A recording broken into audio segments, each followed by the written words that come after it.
ko ang Ginoo sa tibok kong kasing-kasing. Diha sa bundok sa mga matarong,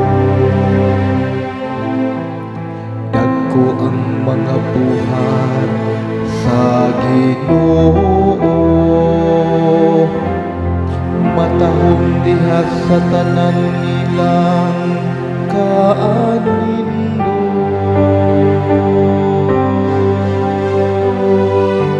Ang Ginoo mahinumdum sa iyang kasabutan sa kanunay.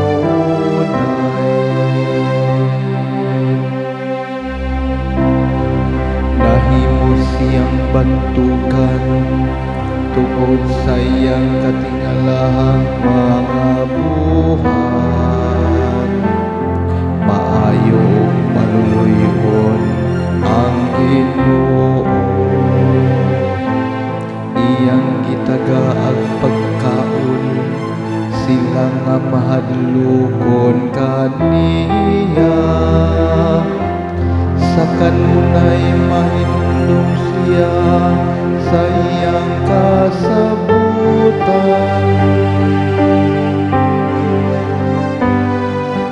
Ang Ginoo mahinumdum sa iyang kasabutan sa kanunay.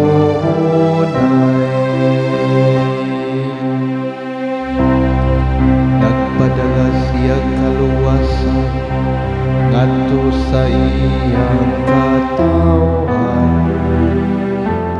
Gidasunan niya ang iyang kasabutan hangtod sa kahangturan.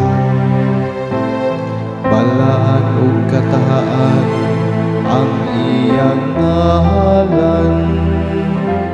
Nagalungtan ang iyang pagdayeg hangtod sa kahangturan.